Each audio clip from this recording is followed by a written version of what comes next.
guys, good morning.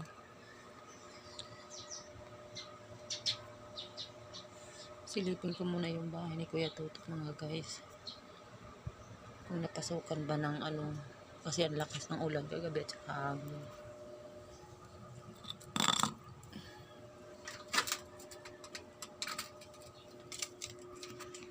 Ay mga guys.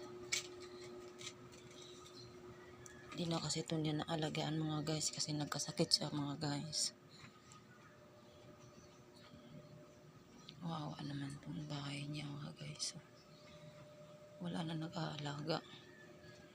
Ay, nagalaglagan na yung mga sapatos.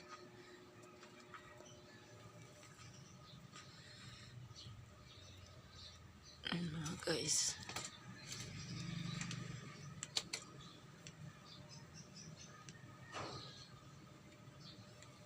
Ay, nangyari sa mga sapatos niya mga guys.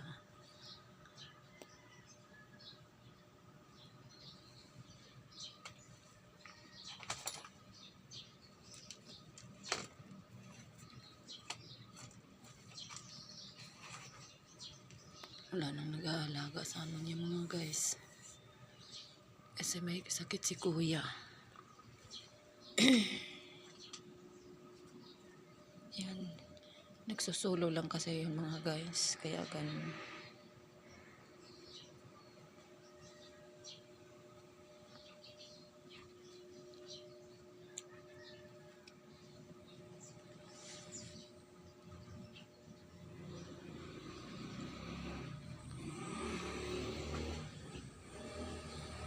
Yan, pinapatayo namin yung mga niya mga guys kasi may butas kasi sa ibabaw.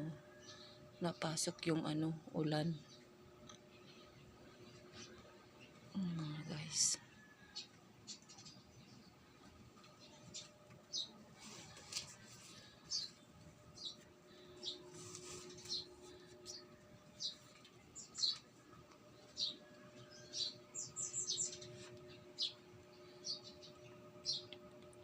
Hindi na nalinisan yung na likod mga guys.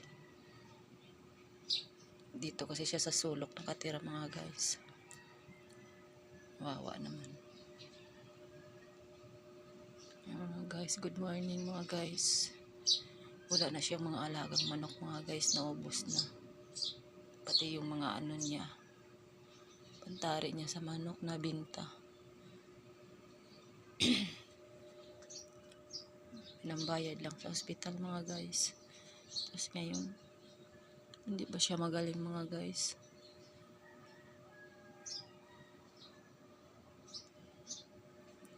Naman yung bahay niya mga guys. Walang nag-aalaga.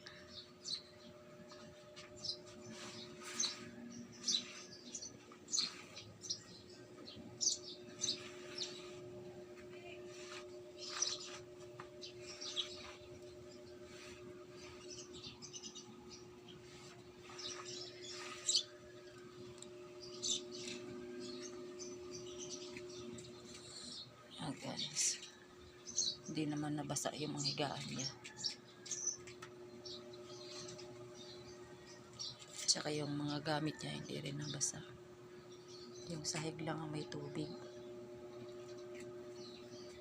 Ayan mga guys. Ito yung mga niya mga guys. Wala ng laman. Ito yung bakante niyang ginawa ng tambakan, sampayan. Ito, bibinta sana to namin mga guys. Iipon. Ito mga guys.